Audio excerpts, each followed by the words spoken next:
इस संदेश का नाम है जो परमेश्वर ने प्रबंध किया है उसे कैसे प्राप्त करे भाग 2। इसे सुनकर आशीष पाइए। जो परमेश्वर ने प्रबंध किया है उसे कैसे प्राप्त करें। तो चलिए हम सारांश में देखेंगे कि पिछले हफ्ते हमने क्या देखा था और फिर हम इस अध्ययन में आगे बढ़ेंगे आज, और फिर अगले रविवार इस अध्ययन को हम खत्म करेंगे। जो परमेश्वर ने प्रबंध किया है उसे कैसे प्राप्त करें। अब ये संदेश तो उपयोग होता है हर चीज़ के लिए जो आप और मैं पाना चाहते हैं परमेश्वर से, जो उसने प्रबंध किया है। तो ये सत्य जो हम देख चुके हैं और आज भी देखने वाले हैं और अगले रविवार भी परमेश्वर के वचन से, ये हर एक क्षेत्र में उपयोगी होते। मतलब चाहे वो चंगाई हो, कुछ लोगों को शरीर में चंगाई चाहिए, या फिर धन के क्षेत्र में, या फिर इसका संबंध आपके परिवार से हो, या जीवन के किसी भी क्षेत्र से जहाँ पर परमेश्वर ने कहा देखो ये मेरी प्रतिज्ञा मैंने तुम्हारे लिए प्रबंध किया है, ये इन सभी क्षेत्रों में उपयोग होते हैं। बिल्कुल यही सिद्धांत, यानी देखिए अगर आप कॉरपोरेट सेटिंग में हैं तो इस तरह हम कहते हैं ये उपयोग होता है पूरे बोर्ड में, मतलब हर क्षेत्र में उपयोग होता है। ये सिद्धांत तो हर बोर्ड में उपयोग होते हैं, यानी ये तो आपके जीवन के किसी भी क्षेत्र के बारे में आप सोच रहे हैं और कह रहे हैं प्रभु आपने जो भी प्रतिज्ञा दी है, जो भी प्रबंध किया है, मैं इसे ले लेता हूँ। तो इसकी ओर ध्यान दीजिए। और शायद हो सकता है जीवन में ऐसा समय हो, शायद हमें परमेश्वर पर चंगाई के लिए विश्वास करना पड़े, या कई समय धन के लिए विश्वास करना है, या कई बार परिवार के लिए विश्वास करना है, या प्रियजनों के उद्धार के बारे में, यानी अलग अलग क्षेत्र में। पर यह सच्चाई तो उपयोगी होती है, आप इन्हीं सत्य में चलते हैं जीवन के हर एक क्षेत्र में। तो चलिए सारांश में देखते हैं। जैसे हमने शुरू किया, हमने इस संदेश की शुरुआत ये कहते हुए की थी परमेश्वर ने हमारे लिए पूरा प्रबंध कर दिया है, यानी यीशु ने क्रूस पर पूरा दाम चुकाया। वो इसे फिर से करने वाले नहीं हैं, एक बार सदा के लिए कर दिया है। ये ऐसा है जैसे उदाहरण हमने पिछले रविवार को देखा, अगर मैं स्टोर में जाकर जैकेट खरीदता हूँ तो उसके लिए एक ही बार दाम चुकाते हैं। जैकेट का दाम चुकाया और मैं इसे दोस्त को एक भेंट के रूप में देना चाहता हूँ, तो जब मैं इसे जाकर अपने दोस्त को उपहार देता हूँ तो मेरे दोस्त को ज़रूरी नहीं कि वो वापस स्टोर में जाए और उसका दाम चुकाए, इसका दाम तो चुका दिया है। तो यीशु ने इसका पूरा दाम चुका दिया, उसने पहले ही प्रबंध कर दिया है। और अब यीशु मसीह में विश्वासी के नाते हमारे लिए बस यही काम रहा है, हमें सीखना है कि उसे कैसे प्राप्त करें। और इसके बारे में हमने बहुत से वचन देखे हैं और यहाँ पर हम उन सभी वचनों को फिर से नहीं देखेंगे, लेकिन बाइबल कहती है कि परमेश्वर ने हमें आशीष दी है हर आत्मिक आशीषों से। हमने इसे इफिसियों 1:3 में देखा है। उसने हमें आशीष दे दी है, मतलब उसने पहले ही प्रबंध कर दिया है। अब अवश्य ये कहता है कि स्वर्गीय स्थानों में, मतलब इसका तो आत्मिक से संबंध है, यानी आत्मिक क्षेत्र में जहाँ तक कि परमेश्वर की बात है उसने आपको पहले ही दे दिया है। हर एक आशीष जो उसके पास है उसने पहले ही आपका नाम उस पर रखा है। तो हम परमेश्वर को सहमत नहीं कर रहे हैं कि वो हमें ये दे, उसने ये दे दिया है, उसने इस पर आपका नाम रखा है। वो कहते हैं ये आपके लिए है, लेकिन ये तो आत्मिक क्षेत्र में है, ये आपको दिया गया है। तो हम यही करना सीख रहे हैं कि हम उसे प्राप्त कर ले जो परमेश्वर ने हमें पहले आत्मिक क्षेत्र में दे दिया है, कि उसे स्वाभाविक क्षेत्र में लेकर आए, ऐसा क्षेत्र जिसमें हम रहते हैं, जिसमें हम काम करते हैं। हमें सीखना है कि इसे कैसे कर ले, और फिर हम ऐसा करने लगते हैं अपने जीवन के अलग क्षेत्रों में। हम समझते हैं जो परमेश्वर ने पहले ही दे दिया है और हम उसे स्वीकार करते हैं, उसे लेकर आते हैं स्वाभाविक क्षेत्र में, उसे जो कि पहले से ही हमें दे दिया है, यानी इस तरह कहे तो आत्मिक क्षेत्र में दे दिया है।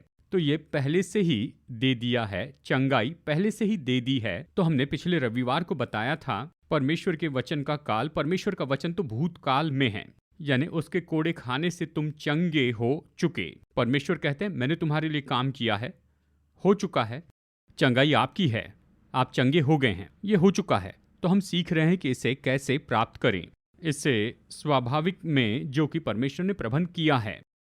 और इसी के बारे में हमने कुछ वाक्य कहे थे और हमने ये भी कहा था परमेश्वर ने दे दिया ताकि हम इसे पा सकें, इसलिए उसने प्रबंध किया क्योंकि वो चाहते हैं कि हमारे पास ये हो। वो हमारे साथ कोई खिलवाड़ नहीं कर रहे हैं। उसने कहा देखो मैंने प्रबंध किया, मैं चाहता हूं कि तुम्हारे पास हो। और हमने ये भी कहा कि हम योग्य बनाए गए हैं कि अपनी विरासत का आनंद उठाइए, हमें अपने आप को साबित करने की जरूरत नहीं। उसने हमें योग्य बनाया कि हम इसका आनंद उठाएं। कहता है आप तैयार हैं कि आप अपनी विरासत को प्राप्त करें। हमने चर्चा की है अनुग्रह के प्रबंध बनाम कामों के प्रतिफल पर। मतलब यीशु ने जो भी क्रूस के द्वारा प्रबंध किया है वो अनुग्रह के द्वारा दिया गया है। ये ऐसा नहीं जिसे हम कमा सकते।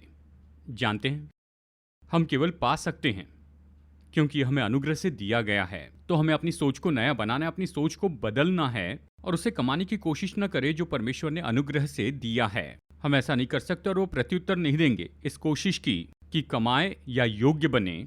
वो केवल विश्वास को प्रत्युत्तर देते हैं जो कहता है कि आपने अनुग्रह से जो मुझे दिया है उसे मैं ले लेता हूं। हमने विश्वास और जिम्मेदारी के बारे में भी बताया था।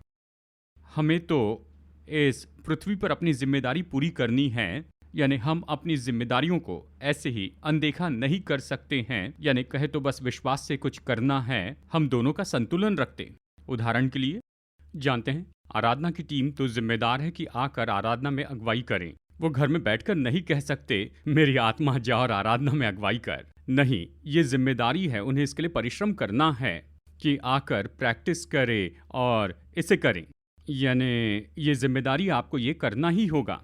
तो हम ये नहीं कह सकते कि विश्वास इसे कर लेगा। नहीं, आपको इसे करना होगा, आपको मेहनत करनी होगी। यानी ये तो हमारी जिम्मेदारी है, लेकिन विश्वास मदद करता है कि हम अपनी जिम्मेदारी को पूरी कर लें और हमें उससे परे भी जाना है। जो काम हम नहीं कर सकते उसके लिए परमेश्वर विश्वास को उत्तर देते हैं और वो आकर वो काम करते हैं। तो जो परमेश्वर ने प्रबंध किया उसे पाना सीखने के लिए हमने कहा आओ अब्राहम को देखते हैं। हम अब्राहम को इसलिए देख रहे हैं क्योंकि परमेश्वर अब्राहम के बारे में बताते हैं विश्वास के पिता के रूप में और कहते हैं हमें अब्राहम के विश्वास के पद चिन्हों पर चलना होगा। और इसलिए हमारे लिए यहाँ पर रखा गया रोमियो अध्याय 4 में बहुत ही अच्छा ढांचा दिया गया है हमारे लिए पवित्र आत्मा के द्वारा अब्राहम के विश्वास के कदम के बारे में। तो हम यहाँ पर गौर कर रहे हैं इन सभी 5 वचनों पर और हम तो इन 5 वचनों से सीखते चले जा रहे हैं अब्राहम के विश्वास के कदम।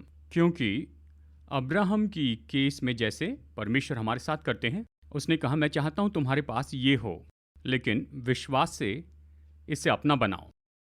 यानी अब्राहम के जैसे ही परमेश्वर ने हमसे कहा मैंने तुम्हारे लिए प्रबंध किया है, ये तुम्हारे हैं, विश्वास से इसे ले लो, इसमें चलो, इसे स्वीकार करो, ये तुम्हारे लिए है। और वो इसे अनुग्रह से देते हैं, इसलिए ये हर विश्वास करने वाले के लिए उपलब्ध है। और देखिए हम तो लेवल ग्राउंड पर है जब परमेश्वर से प्राप्त करने की बात आती। चाहे आप विश्वासी हो बस एक दिन से विश्वास में हो, या आप ऐसे विश्वासी हो जो 50 साल से विश्वास में हैं, हम सब आते हैं और इसे पाते हैं अनुग्रह के द्वारा विश्वास से। एक सा है, कोई भी फर्क नहीं है चाहे आप एक दिन के विश्वासी हो या 50 साल से विश्वासी हो। सब कुछ परमेश्वर ने अनुग्रह से दे दिया है और हम सब उसी तरह से प्राप्त करते हैं विश्वास से। हम सीख रहे हैं कि इसे कैसे करें। तो चलिए रोमियो अध्याय 4 में फिर से चलते हैं, इस वचन भाग को फिर से पढ़ते हैं और अगली बार भी इसे पढ़ेंगे और इसे हम इसमें बहुत बार पढ़ते जाएंगे। इस वचन भाग को देखना अच्छा है। देखिए रोमियो अध्याय 4 वचन 17 से वचन 21 तक यहाँ अब्राहम के विश्वास के कदम हमें बहुत ही स्पष्ट रूप में बताए गए हैं, पवित्र आत्मा ने प्रेरित पौलुस के द्वारा बताए हैं।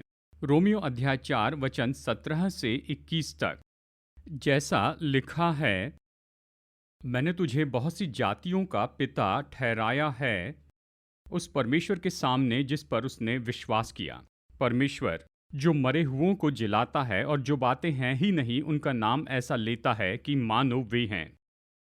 वचन 18, उसने निराशा में भी आशा रखकर विश्वास किया, इसलिए कि उस वचन के अनुसार कि तेरा वंश ऐसा होगा कि बहुत सी जातियों का पिता हो। वो जो 100 वर्ष का था, अपने मरे हुए से शरीर और सारा के गर्भ की मरी हुई किसी दशा जानकर भी विश्वास में निर्बल न हुआ।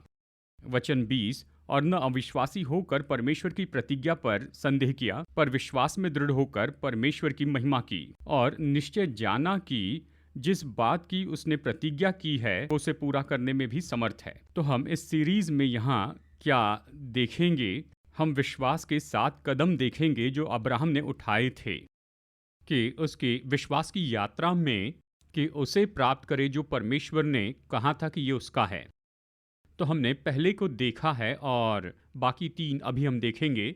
तो पहला जल्दी से सारांश देखते हैं। ये तो यहाँ वचन 17 में है। ये कहता है, उसने परमेश्वर पर विश्वास किया। अब्राहम ने परमेश्वर पर विश्वास किया। ये ऐसे ही शुरू हुआ। उसने परमेश्वर पर विश्वास किया, अब्राहम ने विश्वास किया। और हमने पिछले हफ्ते इसके बारे में समझाया कि कैसे परमेश्वर चाहते हैं कि हम इस जगह पर आए कि उस पर विश्वास करें। अब मैं यहाँ पर कुछ बताना चाहता हूँ जो पिछले रविवार मैंने नहीं बताया। यहाँ पर देखिए वचन 17 में देखिए प्रेरित पौलुस यहाँ पर इन बातों पर जोर दे रहा है कि परमेश्वर ने अब्राहम से बातें की। ये तो भूतकाल था। देखिए वचन 17 में यहाँ रोमियो अध्याय 4 में परमेश्वर ने अब्राहम से क्या कहा? उसने कहा, मैंने तुझे बहुत सी जातियों का पिता ठहराया है। अगर आप पुराने नियम में जाकर देखें और देखें जहां से ये कोटेशन यहां पर लिखा गया है, तो ये है उत्पत्ति अध्याय 17 में, और मैं सोचता हूं वचन 4, उत्पत्ति 17 वचन 4, जहां वचन 5, उत्पत्ति 17 वचन 5, जहां परमेश्वर अब्राहम के पास आते हैं और अब्राहम से बातें करते हैं। और अब्राहम से क्या कहते हैं? उसने कहा, अब्राहम, मैंने तुझे जातियों के समूह का मूल पिता ठहरा दिया है। यह है उत्पत्ति 17 वचन 5 में। तो परमेश्वर अब्राहम से भूतकाल में बात कर रहे हैं कि मैंने ठहरा दिया है। देखिए उस समय तो अब्राहम और सारा दोनों निसंतान थे। उत्पत्ति 17 में संतान नहीं थी। परमेश्वर ने अब्राहम से कहा, अब्राहम, मैं तुझे जातियों का पिता बना चुका हूं। क्या तुम्हारे कोई बच्चे हैं? नहीं। परमेश्वर क्या कहते हैं? मैंने तुझे बना दिया है। ये भूतकाल में कहते हैं और पौलुस इसी के ऊपर जोर दे रहा है। वो कहता है, सुनो, परमेश्वर ने अब्राहम से भूतकाल में बात की है। और अब्राहम हैरान नहीं हुआ क्योंकि अब्राहम परमेश्वर के बारे में कुछ समझ चुका था। वो समझ गया। उसने परमेश्वर पर विश्वास किया कि परमेश्वर मरे हुओं को जीवन देते हैं और जो चीजें है ही नहीं उन्हें ऐसे बुलाते हैं कि वो हैं। परमेश्वर भूतकाल में कहते हैं, वो उन चीजों को बुलाते हैं जो कि अस्तित्व में नहीं है। अब्राहम और सारा की संतान नहीं थी। जो है ही नहीं उसे ऐसे बुलाते हैं जैसे वो है। तो उसने कहा, मैंने तुम्हें बना दिया। अब तक कोई संतान नहीं थी। परमेश्वर ने कहा, मैंने कर दिया, मैंने कर दिया। इस पर सोचिए। परमेश्वर हमसे कहते हैं, यीशु ने जो कोड़े खाए उससे हम चंगे हो गए हैं। वो आपसे और मुझसे वैसे ही कहते हैं जैसे उसने अब्राहम से कहा था, मैंने तुम्हें ऐसे बनाया है, तुम चंगे हो चुके हो। अब यानी अभी इस पल शायद आपके शरीर में चंगाई नहीं है, यानी शायद हो सकता है कोई बीमारी हो, दर्द हो, इस तरह से कुछ हो। परमेश्वर आपसे भूतकाल में बातें करते हैं बिल्कुल वैसे जैसे उसने अब्राहम से बातें की। मैंने तुझे बहुत सी जातियों का पिता ठहराया है। क्योंकि परमेश्वर जो चीजें हैं ही नहीं उन्हें ऐसे बुलाते हैं जैसे कि मानो वे हैं। अब विश्वास करना तो ऐसे परमेश्वर के साथ में सहमत होना है। विश्वास करना मतलब ये कहना है कि हाँ, परमेश्वर आपने जो कहा है सच है, क्योंकि आप तो मुर्दों को जीवित करने वाले परमेश्वर हैं। इसी विश्वास के लिए परमेश्वर हमें बुला रहे हैं कि हम उसके भूतकाल के साथ में सहमत हो जाएं। उसने कहा, मैंने तुम्हें बनाया। तो हमें क्या कहना है? परमेश्वर ने मुझे बनाया। तो आप कहेंगे, हम ये कैसे कह सकते हैं क्योंकि अभी भी हमें कोई संतान नहीं है। या फिर आप अपने शरीर में दर्द महसूस करते हैं क्योंकि मैं जानता हूं परमेश्वर कौन है। वो मुर्दों को जीवित करने वाले हैं। जहां तक कि उसकी बात आती है उसका काम पूरा हो गया है। जिस पल उसने ये कहा ये हो गया। तो विश्वास करना यानी जो परमेश्वर ने कहा है उसके साथ में सहमत होना है। जब परमेश्वर ने कहा उसके खाए कोड़े से तुम चंगे हुए, तो आप कहिए परमेश्वर ये हो चुका है। आप उसके वचन के भूतकाल के साथ सहमत होते हैं। अब यीशु ने इस तरह से कहा, और जिसके बारे में पिछली बार बताया था, मरकुस 11:24 में उसने कहा, विश्वास करो कि तुम्हें ये मिल चुका है तो तुम्हें मिल जाएगा। तो मुझे विश्वास करना है कि मुझे मिल गया। विश्वास करें कि आपको मिल गया है, ये हो चुका है आत्मा में। परमेश्वर मुझे आत्मा में देते हैं और मेरी आत्मा में मैं विश्वास करता हूं, ये हो गया। विश्वास करें कि आपको ये मिल गया है, क्योंकि विश्वास तो टाइटल डीड है आशा की हुई वस्तुओं की, ये अनदेखी वस्तुओं की कायलता है। तो विश्वास से मैं भरोसा करता हूं कि ये हो गया है। क्यों? क्योंकि परमेश्वर ने इसे कहा है, और तब आपको ये मिलेगा। उदाहरण के लिए, अभी शायद आप अपने बच्चों के लिए प्रभु पर विश्वास करते हैं। हो सकता है अभी इस समय शायद आपके बच्चे प्रभु के मार्ग में नहीं चल रहे हैं, या फिर हो सकता है वो विश्वास में नहीं चल रहे हैं, और शायद वो परमेश्वर के लिए आग पर नहीं है, या इस तरह से कुछ हो रहा है। तो क्या करना है? वचन पर विश्वास करें। मैं क्या विश्वास करता हूं? प्रभु का वचन लीजिए। यशायाह 44 वचन 3 और 4 में उसने कहा, मैं तेरे वंश पर अपनी आत्मा और तेरी संतान पर अपनी आशीष उंडेलूंगा। यशायाह 54:13 कहता है कि तेरे सब लड़के यहोवा के सिखलाए होंगे, उन्हें बड़ी शांति मिलेगी। यशायाह 59:21 में कहता है, मेरा आत्मा तुझ पर ठहरा है और मेरे वचन तेरे मुंह में है, ये तेरे पुत्रों और पोतों के मुंह से कभी न हटेंगे। तो क्या करना है? इस पर मनन करना है जब तक ऐसी जगह पर न पहुंचे कि कहें, प्रभु जहां तक कि मेरी बात है ये हो चुका है। कहां? आपकी आत्मा में। आप विश्वास कीजिए कि यह हो गया। स्वाभाविक में ऐसा न दिखाई दे, पर ठीक है। परमेश्वर ने कहा, यीशु ने कहा, विश्वास करो कि तुम्हें मिल गया है। आपका विश्वास कहता है, क्योंकि परमेश्वर ने कहा है यह हो गया है। विश्वास करें कि आपको मिल गया, और आपको मिल जाएगा। ये मिल जाएगा, ये बाद में स्वाभाविक में होगा, पर ये तो आपके हृदय में पूरा हो चुका है। चंगाई के बारे में भी ऐसा ही है। आप विश्वास कीजिए कि ये हो गया। क्यों? क्योंकि परमेश्वर ने कहा है कि आप चंगे हो गए। परमेश्वर ने कहा है। परमेश्वर भूतकाल में बोलते हैं, मैंने तुझे बनाया है बहुत सी जातियों का पिता, मैंने ये कर दिया है। प्रभु झूठ नहीं बोलते, क्योंकि जहां तक कि उसकी बात है ये काम हो गया है।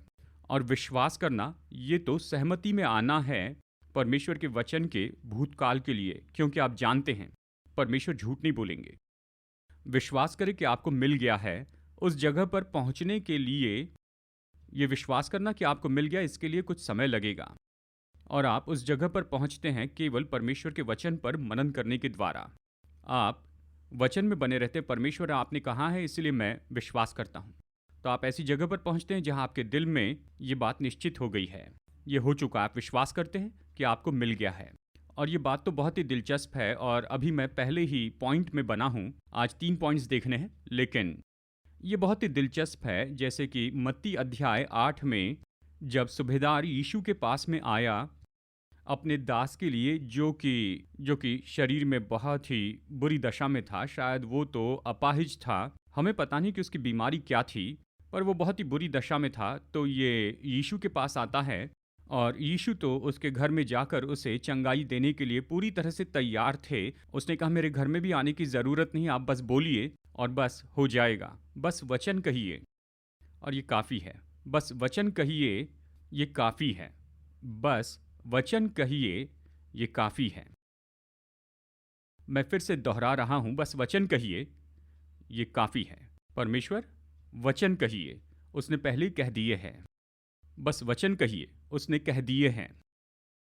तो सूबेदार ने यीशु से कहा, यीशु बस वचन कहिए, ये काफ़ी है। जानते हैं यीशु ने उससे क्या कहा? यह है मत्ती 8:13 में, और उसने कहा, जैसे तूने विश्वास किया वैसे ही हो। भूतकाल को देखिए, उसने सूबेदार से कहा, जैसे तूने विश्वास किया है। मतलब सूबेदार, मैं जानता हूं ये तुम्हारे हृदय में हो चुका है। जैसे तुमने विश्वास किया है वैसे ही हो जाए। उसने ये नहीं कहा जैसे विश्वास करने की कोशिश कर रहे हो या तुम आशा कर रहे हो। कुछ लोग कहते हैं किसी दिन मैं चंगा होने की आशा करता हूं। ये विश्वास करना नहीं है, और हम इस पर जोर देंगे, बाद में इसे बताएंगे। हमें उस जगह पर आना है जहां हम विश्वास करेंगे कि ये हो गया है। कि हम विश्वास करेंगे कि हमने ले लिया है।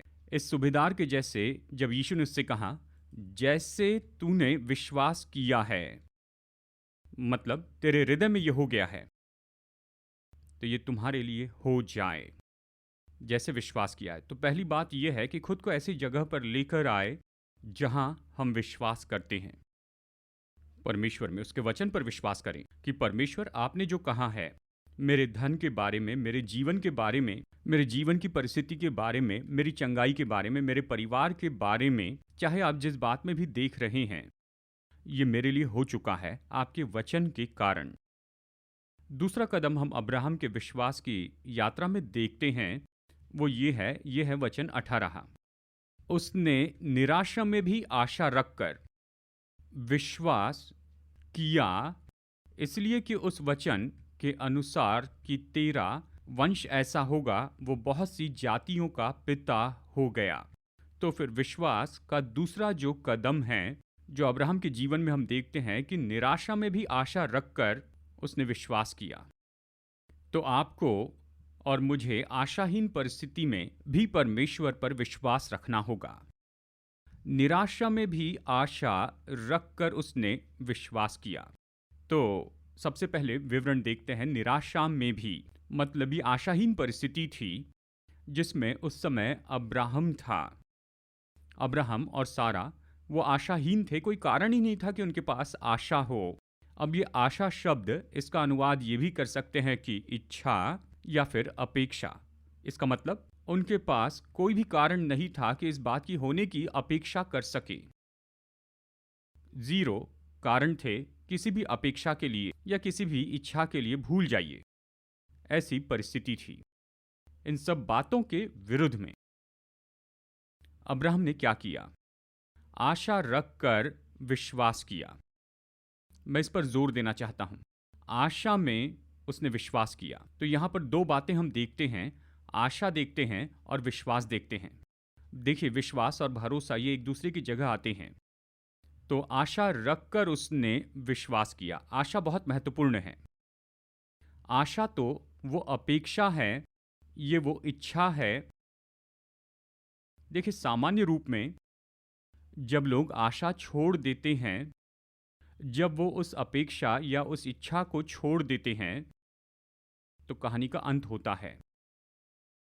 यानी जब तक कि वो उस आशा को थामे रखते हैं, बने रहते हैं, वो इच्छा, वो अपेक्षा, तभी विश्वास आ सकता है। आशा में उसने विश्वास किया। देखिए, आशा तो रफ्तार निश्चित करता है। यह ऐसा है, यह आप में से विश्वास लाएगा, पर आप में पहले आशा होनी चाहिए। तो आशा तो एक अपेक्षा है, ये तो इच्छा है। और फिर आशा में क्या होता है? उसने विश्वास किया, मतलब उसमें से विश्वास निकलने लगा। तो आशा महत्वपूर्ण है, पर आशा विश्वास से अलग है। आशा कहती है, मैं अपने मन की आंखों से इसे देख सकता हूं, मैं इसकी कल्पना कर सकता हूं, अपेक्षा करके इच्छा रख सकता हूं। आप मानसिक तस्वीर बना सकते हैं एक इच्छा के परिणाम की। आशा ये महत्वपूर्ण है। आपके पास ये होनी चाहिए, ये अपेक्षा होनी चाहिए। तो उदाहरण के लिए, अगर आप बीमार हैं तो आप खुद को अच्छा देखें, खुद को बलवान देखें। अगर डॉक्टर ने कहा है कि आप केवल 6 महीने तक जीवित रहेंगे, तो अपेक्षा कीजिए कि आप और 10 साल, 20 साल तक जीवित रहेंगे। यानी जीवन के लिए उसके पार जाइए। आशा रखे, अपेक्षा रखे, इच्छा रखे। और आशा में देखिए, अगली बात है, आशा में विश्वास करें, मतलब विश्वास आता है। इब्रानियों 11:1 में हमने क्या पढ़ा था? विश्वास आशा की हुई वस्तुओं का निश्चय है। आशा तो अपेक्षा है, विश्वास उसके लिए वस्तु देता है। विश्वास आकर कहता है कि अब मेरे पास वो अपेक्षा है। ये उन चीजों को लेकर आता है जिसके लिए आपने आशा की थी, अपेक्षा की थी। तो आशा महत्वपूर्ण है, पर आप आशा में नहीं रुकते हैं। विश्वास को आना है, विश्वास करना आना है। आशा में विश्वास करें।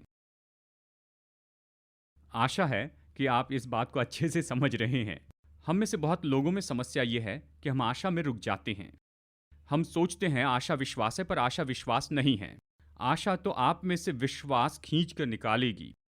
पर बहुत से लोग इस आशा में, इस अपेक्षा में ही रुक जाते हैं। प्रभु, ये अच्छा होगा कि अगर मैं चंगा हो जाऊं, ये बहुत अच्छा होगा, भविष्य में किसी समय, निश्चय भविष्य में मैं चंगा हो जाऊंगा। देखिए, अपेक्षा तो अच्छी है, पर इसे आप में से और मुझ में से विश्वास खींचना होगा। तो आशा में अब्राहम ने विश्वास किया।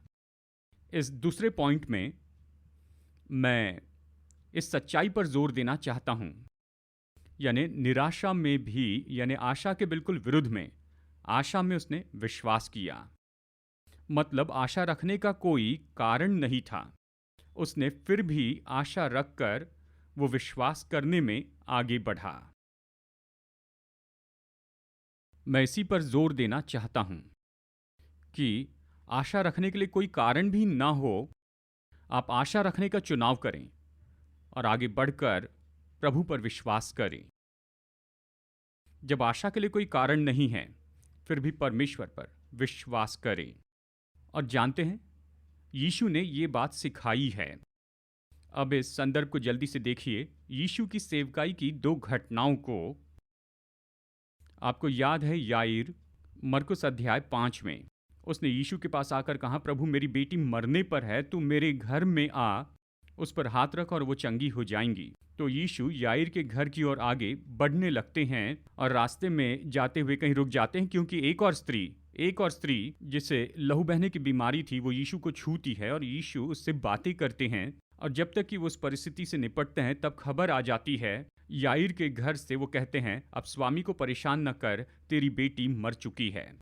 दूसरे शब्दों में वो कह रहे थे, देखो देखो, आशा तो थी क्योंकि वो तो जीवित थी, पर अब कोई आशा नहीं है, वो मर गई है। तो यीशु ने उसे कैसे उत्तर दिया जब परिस्थिति बुरी से बदतर हो गई? उसका उत्तर क्या था? मरकुस अध्याय 5 और वचन 36 में यीशु ने याईर से कहा, मत डर, केवल विश्वास रख। यहां पर यीशु कह रहे हैं, अगर यीशु आपके बिल्कुल बगल में खड़े हैं और आपको ये खबर मिलती है कि आपके जीवन की कुछ परिस्थिति तो बुरी से अब बदतर हो गई है, तो यीशु क्या कहेंगे? वो बिल्कुल इन्हीं शब्दों में कहेंगे। वो कहेंगे, डर मत, केवल विश्वास रख। वो और कुछ अलग नहीं कहेंगे। या फिर सोचिए लाजर के साथ के समय के बारे में। मरियम, मार्था और लाजर। यीशु आते हैं, लेकिन वो 4 दिन देरी से आते हैं। और मरियम और मार्था तो अवश्य ही बहुत ही शोकित थी। यीशु वहां पर आकर ये कहते हैं, ये पत्थर लुढ़का दो। और मार्था तुरंत पीछे हट जाती और कहती है, प्रभु वो मर गया है, 4 दिन पहले ही मर गया है। मतलब अगर आप पहले आते तो शायद वो नहीं मरता, लेकिन अब तो सब कुछ छुटकारे के बिल्कुल परे हैं। सब कुछ आशा के परे चला गया है, अब हम कुछ भी नहीं कर सकते हैं। यीशु ने क्या प्रत्युत्तर दिया? उसने कहा, मार्था, यूहन्ना 11:40 में कहा, मार्था, क्या मैंने तुझसे नहीं कहा, यदि तू विश्वास करेगी तो परमेश्वर की महिमा को देखेगी। अगर यीशु बिल्कुल आपके बाजू में खड़े होते जीवन की परिस्थिति में, जबकि सब कुछ ऐसी जगह पर पहुंच गई जहां पर उसके लिए कोई भी हल नहीं है, तो वो आपसे क्या कहेंगे? वो आपसे वही कहेंगे जो उसने मार्था से कहा था।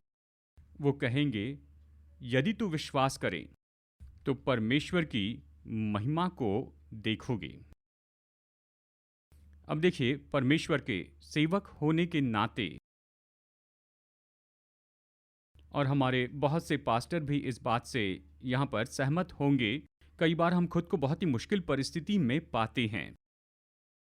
मतलब कोई आपके पास में ऐसी परिस्थिति में आता है जहाँ आशा नहीं होती, मतलब आशा के लिए कोई कारण ही नहीं होता है, और मुझे इस बात में मुश्किल होती है कि मैं इनसे क्या कहूँ।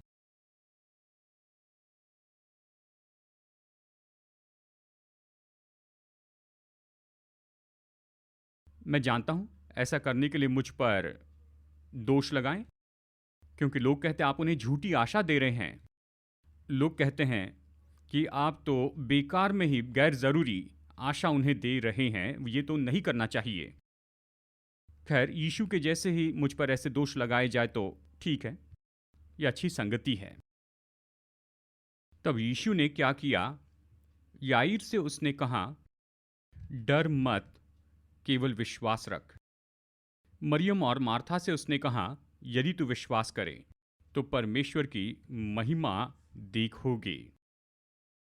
और इसलिए हम अब्राहम से यही तो सीख सकते हैं। वचन 18, जिसने निराशा में भी आशा रखकर विश्वास किया।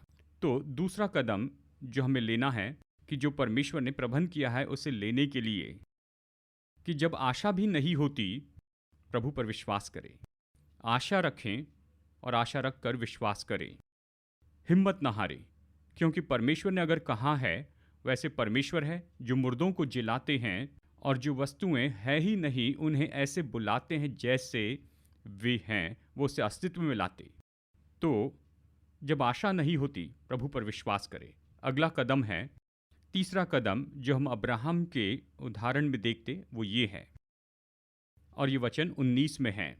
वो जो 100 वर्ष का था, अपने मरे हुए से शरीर और सारा के गर्भ की मरी हुई सी दशा जानकर भी विश्वास में निर्बल न हुआ।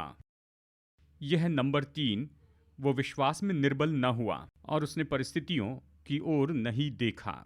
या हम इसे इस तरह कह सकते हैं, परिस्थिति को आपके विश्वास पर नियंत्रण करने न दें। यह वचन 19, परिस्थितियों को अपने विश्वास पर नियंत्रण न करने दे। तो अब्राहम ने ये जान लिया कि हाँ, मैं बूढ़ा हो गया हूँ, सारा बूढ़ी हो गई है, हम बांझ हैं, मतलब ये वास्तविकता है, ये सच्चाई है, लेकिन फिर भी मैं विश्वास करूंगा।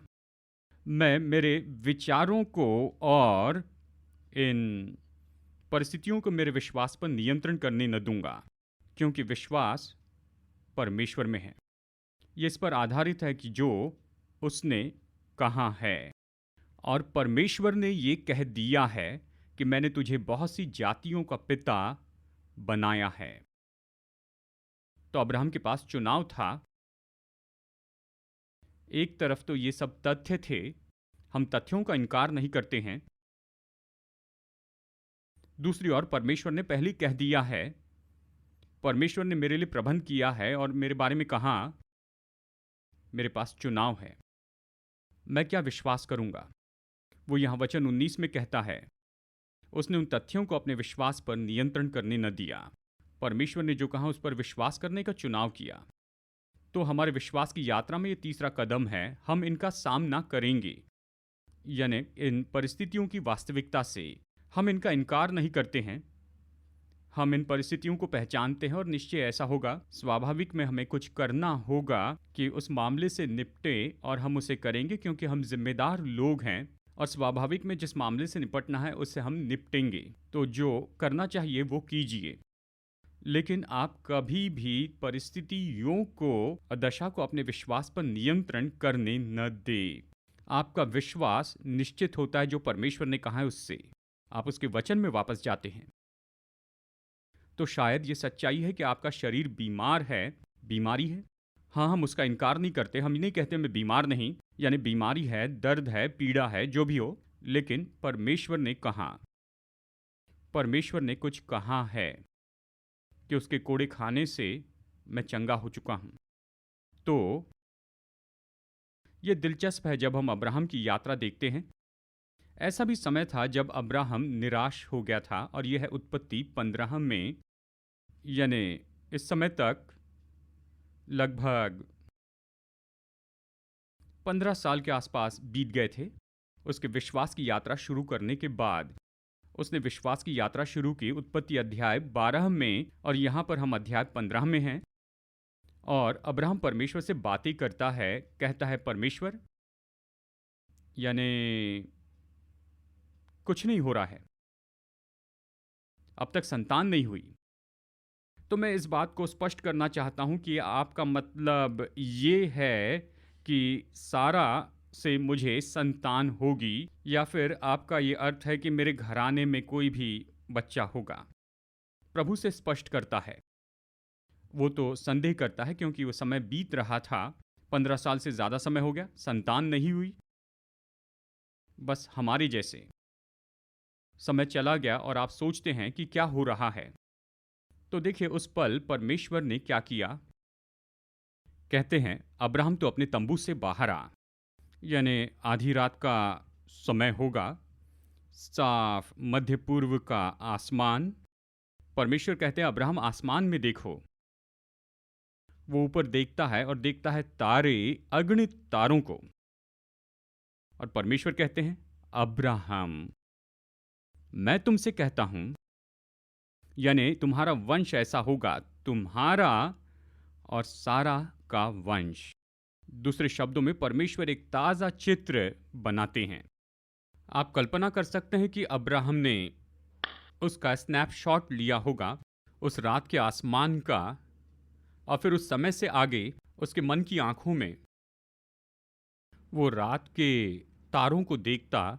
और ये तो उसको स्मरण दिलाने वाले थे कि परमेश्वर ने कहा है कि इतने सारे वंश होंगे सारा और मेरे द्वारा। परमेश्वर ने अपनी प्रतिज्ञा का ताजा चित्र वहां पर बनाया। और इसलिए मैं ये बात बताना चाहता हूं, इसके बजाय कि उन तथ्यों पर गौर करते जाएं, अपने मन में वो तस्वीर बनाएं कि परमेश्वर की प्रतिज्ञाएं पूरी हो गई हैं, जैसे उसने अब्राहम के लिए किया था। उसने एक तस्वीर बनाई और फिर एक और बार कहा कि समुंदर के किनारे के बालू के किनकों के जैसे एक और तस्वीर परमेश्वर की प्रतिज्ञा के पूरे होने की। तो आप अपने मन में एक तस्वीर बनाइए इन बातों के पूरी होने की जो परमेश्वर ने आपके लिए प्रबंध किया है। आप खुद को देखिए कि आप इसमें चल रहे हैं। आप खुद देखिए कि आप इसका अनुभव कर रहे हैं, स्वाभाविक में जो परमेश्वर ने प्रबंध किया है उसका। उसने अब्राहम को यही करने के लिए प्रोत्साहित किया, और इसलिए कि विश्वास में मजबूत रहें और तथ्यों को निश्चित न करने दें आपके विश्वास पर इसके बजाय परमेश्वर का वचन इस पर नियंत्रण करें। हम एक काम कर सकते हैं कि हम अपने मन में तस्वीर बनाएं और हमारी कल्पना के कैनवस पर इसे बनाएं कि परमेश्वर ने जो प्रबंध किया है वो पूरा हो गया है। खुद को उसमें चलते हुए देखें, खुद को चंगा देखिए, खुद को आशीषित देखिए, खुद को आर्थिक संपन्न देखिए। देखिए कि आपका परिवार शांति और आनंद में है। देखिए आपके बच्चे परमेश्वर के साथ चल रहे हैं, उसकी सेवा कर रहे हैं। अपने मन की आंखों से देखिए, अपनी कल्पना के कैनवस पर चित्र बनाइए उन बातों की पूर्णता जो परमेश्वर ने कहा कि उसने प्रबंध कर दिया है। अब्राहम के जैसे ही उस समय से आगे वो रात के तारों को देख सका था, और वो हमेशा उससे कहते थे अब्राहम, परमेश्वर ने यही तो कहा है कि ये तुम्हारा है, उसने तुम्हें ऐसे जातियों का पिता बनाया है। तो प्रभु वचन की ओर ध्यान दीजिए। नीति वचन 4:20 से 22 में परमेश्वर ने कहा है, मेरे वचन ध्यान धर के सुन, अपना कान मेरी बातों पर लगा, इनको अपनी आंखों से ओट न होने दे, वरन अपने मन में धारण कर। जिनको ये प्राप्त होती है वो उनके जीवित रहने का और उनके शरीर के चंगे रहने का कारण होती है। प्रभु कहते मेरे वचन पर ध्यान दे। तो तथ्यों पर गौर करने के बजाय आप प्रभु वचन की ओर आ जाइए। आप तथ्यों का इनकार नहीं कर रहे हैं, आप चुन रहे हैं कि अपना ध्यान उस महान बातों पर लगाए जो कि प्रभु का वचन है। इसका इनकार नहीं कर रहे हैं, पर आप प्रभु की वचन की सच्चाई में जी रहे हैं। तो प्रभु के वचन के आधार पर रहें और उसकी ओर ध्यान दे दें। देखिए एक और सरल बात जो परमेश्वर ने अब्राहम को सिखाई, और ये तो उत्पत्ति 17 में है। वो अब्राहम के पास आकर कहते हैं, अब्राहम अपना बोलना बदल दे। खुद को अब्राम कहने के बजाय खुद को अब्राहम कहना, अपनी पत्नी को साराई कहने के बजाय उसे कहना सारा। तो उसने उनका बोलना बदल दिया। उसने उनके बोलने को प्रभु के वचन के साथ पूरी तरह बदल दिया। अब्राम मतलब ऊंचा उठाया गया पिता। अब्राहम का मतलब है जातियों का पिता। सारै मतलब राजकुमारी। सारा मतलब राजकुमारियों की माता, मतलब बहुत सी राजकुमारी। तो उसने कहा अपना बोलना बदल दे। मैंने तुझे जो घोषित किया है खुद के लिए वही कहना शुरू कर दे। तो आप कल्पना कर सकते हैं कि उस दिन से, उत्पत्ति 17 से, अब्राहम घोषित करता, अपने सभी लोगों को बुलाकर कहता है, सुनो, हम नाम बदलने की विधि कर रहे हैं। वो सब सोचने लगे, वो ये बूढ़ा आदमी अभी खुद को क्या नाम दे रहा है। और वो कहता है, आज से आगे मेरा नाम बदल गया है अब्राम से अब्राहम में। मैं उठाए गए पिता से बढ़कर बहुत सी जातियों का पिता बन गया हूं, बड़ी भीड़ का। मेरी पत्नी सारे का नाम बदलकर सारा हुआ, वो तो अभी राजकुमारियों की माता है। उसमें से बहुत से राजा और अधिकारी आएंगे। सब लोग कहने लगे, खैर इस बूढ़े आदमी से सवाल नहीं पूछना चाहिए, पर आज से हम इसे अब्राहम कहेंगे और इसकी पत्नी को कहेंगे सारा। अब्राहम खुद को ऐसे ही कहने लगा। आप कल्पना कर सकते हैं, अब्राहम तंबू से ही आवाज देता है, सारा, यानी तुम माँ है बहुत से राजा, अधिकारी और राजकुमारियों की, तुम आओ। तो वो अपने मुंह से गवाही दे रहे थे इस सच्चाई की जो परमेश्वर ने अपने वचन में घोषित किया है। हमें यही करना सीखना है, विश्वास बोलें, क्योंकि विश्वास परमेश्वर का वचन सुनने से आता है। आप परमेश्वर का वचन बोलते जाएं अपने जीवन पर और अपने परिवार पर। और बस एक और विचार, बस एक और कदम, कदम नंबर 4। देखिए, ये तो वचन 20 में है, न अविश्वासी होकर परमेश्वर की प्रतिज्ञा पर संदेह किया। और मैं सोचता हूँ कि हम यहाँ पर रुक जाए और अगले रविवार हम इसे देखेंगे, इस कदम को, और फिर हम यहाँ से आगे बढ़ते जाएंगे। ठीक है, मैं चाहता हूँ आप इन 3 बातों को समझें। हम अब्राहम को क्या करते हुए देखते हैं? पहले उसने परमेश्वर पर विश्वास किया। अभी कुछ समय में हम यहाँ प्रार्थना करेंगे। अब्राहम ने परमेश्वर पर विश्वास किया, परमेश्वर पर विश्वास किया। उसने परमेश्वर के वचन के भूतकाल पर विश्वास किया। उसने विश्वास किया, जब परमेश्वर ने कहा यह हो गया तो हो गया। उसके दिल में यह बात पूरी बस गई। इसके पहले कि वो स्वाभाविक में उसका अनुभव करें, तो ये पहली बात है हमारे लिए। परमेश्वर पर विश्वास करें, प्रभु ने कहा यह दे दिया है तो हो गया है, कोई सवाल नहीं। दूसरी बात, अब्राहम ने क्या किया था? जब कोई आशा नहीं थी, उसने फिर भी विश्वास किया। आशा रखकर उसने विश्वास किया। वो आशा थाम कर रहा और उसने अपने विश्वास को थामे रखा, जबकि आशा के लिए कोई कारण नहीं था। तो ये दूसरा कदम है, परमेश्वर पर विश्वास करें जबकि सब कुछ आशाहीन दिखाई देता है। और तीसरा विश्वास का कदम, हम देखते हैं कि अब्राहम ने ये कदम उठाया, उसमें से यात्रा की। उसने परिस्थितियों को अपने विश्वास पर नियंत्रण करने नहीं दिया। इसके बजाय उसने, यानी परमेश्वर और उसके वचन को विश्वास पर नियंत्रण करने दिया। ऐसा करने के लिए परमेश्वर ने उसे 2 व्यावहारिक बातें सिखाई। एक, अपनी मन की आंखों से देख कि मेरी प्रतिज्ञा पूरी हो गई है। अपने मुंह से शब्द बोलना कि मेरी प्रतिज्ञा के वचन पूरे हो। यानी दोनों, आपकी कल्पना और आपका बोलना बदल जाता है ताकि वो खुद को जोड़ दे उसके लिए जो प्रभु ने दिया है। तो आपके मन में तथ्यों और सारी समस्याओं को देखने के बजाय आप प्रतिज्ञा को पूरी होते हुए देखें। परमेश्वर ने कहा है, मैं इसे देखता हूं, और आप अपने जीवन पर इसे घोषित करने लगे कि जो परमेश्वर ने कहा वो सच है। तो हमें बाहर जाकर लोगों के सामने ऐसा नहीं करना है। कुछ लोग शायद न समझे। देखिए, यीशु ये बात कही कि तुम अपने मोतियों को सूअरों के सामने मत डालो। इसका मतलब जानते हैं? अगर आपके पास कुछ मूल्यवान चीज़ है तो उसे जाकर ऐसे लोगों के सामने मत फेंकिए जो इसे नहीं समझते हैं। मतलब ऐसा मत कीजिए। तो जब मैं कहता हूँ, हम कहते हैं कि अपने जीवन पर परमेश्वर का वचन बोलिए, तो इसके बारे में बुद्धिमान हो जाइए। तो देखिए, ऐसे ही जाकर उनसे बातचीत या बहस न करें कि ऐसे लोगों को बताएं जो आपकी बात समझ ही नहीं पा रहे हैं। क्यों अपने मोतियों को डालें?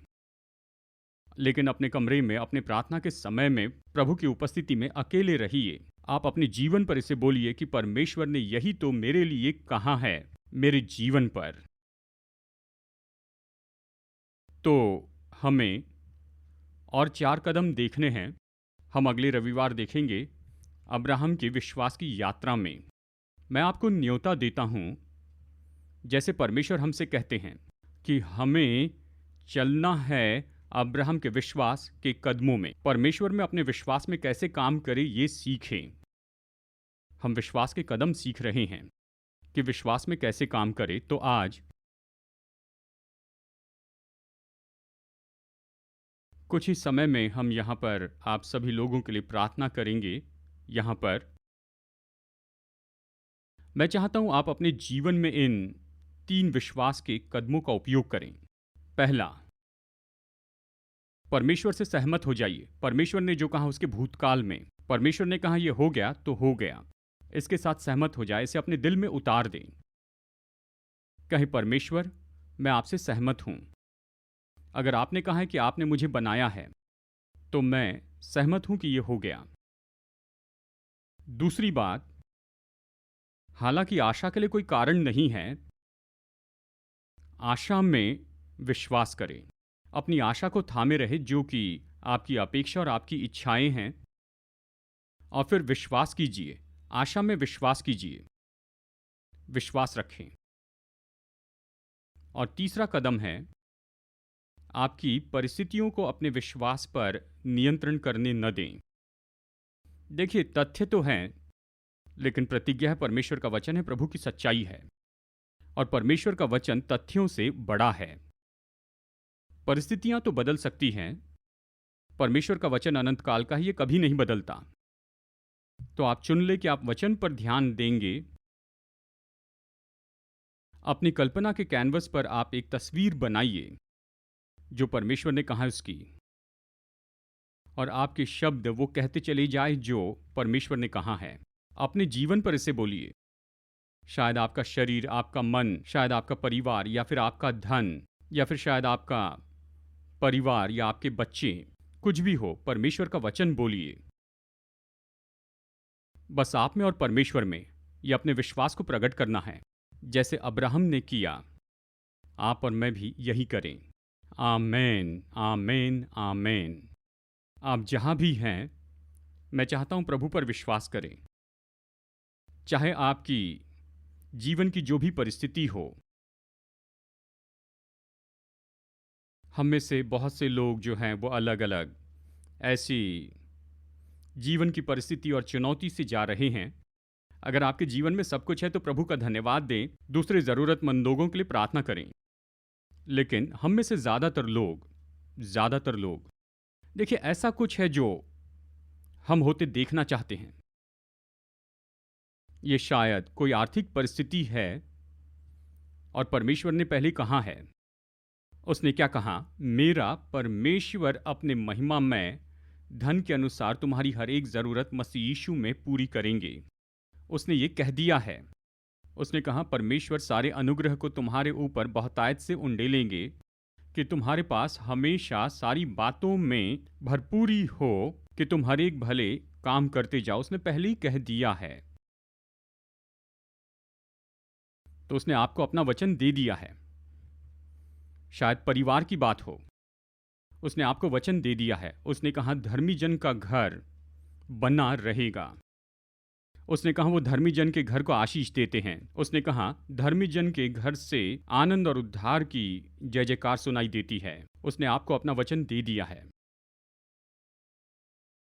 या कोई और परिस्थिति हो सकती है, शायद सेहत, शरीर और मन में चंगाई की जरूरत। उसने वचन दे दिया है कि यीशु ने जो कोड़े खाए उससे आप चंगे हो चुके हैं। उसने कहा, दीर्घायु से मैं तुझे संतुष्ट करूंगा और मैं तुझे अपना उद्धार दिखाऊंगा। उसने प्रतिज्ञा की है, इसलिए हो गया है। मैंने तुम्हें अपना वचन दिया है, दीर्घायु दी। अब 3 बातें हैं। पहली, अपने दिल में स्थापित करें। परमेश्वर ने जो कहा उससे सहमत हो, आप विश्वास करें। परमेश्वर, ये तो स्थापित हो चुका है, मैं इसे ले लेता हूं। मैं आशा नहीं कर रहा कि भविष्य में कभी मिलेगा। मैं अभी से लेता हूं, ये मेरा है। ये परमेश्वर और मेरे बीच में स्थापित है। दूसरी बात, चाहे आशाहीन दिखे फिर भी आशा रखिए और आशा में विश्वास करें। हम क्या कर सकते हैं? अपनी कल्पना के कैनवस पर हम उस वचन के पूरे होने की तस्वीर बना सकते। देखिए वो वचन पूरा हो रहा है, देखिए आपका परिवार खुश है, आप देखिए कि आपका परिवार आनंद मना रहा है, आप देखिए कि आप, आपके जीवन साथी और आपके बच्चे खुश हैं। आप अपनी कल्पना के कैनवस पर ये तस्वीर बना सकते हैं। देखें कि आपके बच्चे प्रभु की सेवा कर रहे हैं। अपनी कल्पना के कैनवस पर यह तस्वीर बनाइए। खुद को संपन्न होते हुए देखिए। आर्थिक रीति से, व्यवसाय में या जो भी हो, अपनी कल्पना के कैनवस पर यह तस्वीर बनाएं। यही परमेश्वर ने अब्राहम को करने के लिए कहा, जो उसने अब्राहम के लिए किया। और दूसरी बात, अपने जीवन पर इसे कहें। परमेश्वर ने अब्राहम और सारा से कहा था, खुद को तुम ऐसे कहो, परमेश्वर के वचन के अनुसार कहें, परमेश्वर मेरे घर में आनंद की और उद्धार की जय जयकार होगी। मैं धर्मी हूं, मेरा घर बना रहेगा। मेरे बच्चे निश्चय प्राप्त करेंगे। प्रकाशन और अभिषेक जो मेरे जीवन पर है वो मेरे बच्चों पर आएगा और मेरे बच्चों के बच्चों पर आएगा। प्रभु मेरा धन तो निश्चय ही आशीषित है। प्रभु इसे कहें। हमने अब तक विश्वास के 3 सरल कदम सीखे हैं, अपने जीवन में उपयोग कीजिए। और पिता, जैसे कि ये लोग वचन सुन रहे हैं और जैसे ये आपके वचन की आज्ञाकारिता में काम करते हैं, हे प्रभु धन्यवाद कि आपने कहा है कि आप अपने वचन को देखेंगे कि उसे पूरा करें। धन्यवाद कि आपने कहा आपका वचन आपके और खाली नहीं लौटेगा, पर यह संपन्न होगा। जैसे हर जगह लोग विश्वास कर रहे हैं, निराशा में भी आशा रखकर विश्वास कर रहे हैं, और ये अपनी परिस्थितियों को नहीं देखते लेकिन आपके वचन पर विश्वास करते हैं। धन्यवाद कि आप विश्वास योग्य हैं कि इनके जीवन में अपना वचन पूरा करें। और प्रभु यीशु मसीह के नाम में मैं आज्ञा देता हूं चंगाई की, कि बीमारी और रोगों के सारे बंधन टूट जाए यीशु के नाम के अधिकार के द्वारा और पवित्र आत्मा की सामर्थ्य के द्वारा। हर एक परेशानी और हर एक रोग, हर एक कमजोरी और कमजोरी की हर एक आत्मा चली जाए और अभी इनमें चंगाई आ जाए। असाध्य बीमारी भी चंगी हो जाए अभी समय।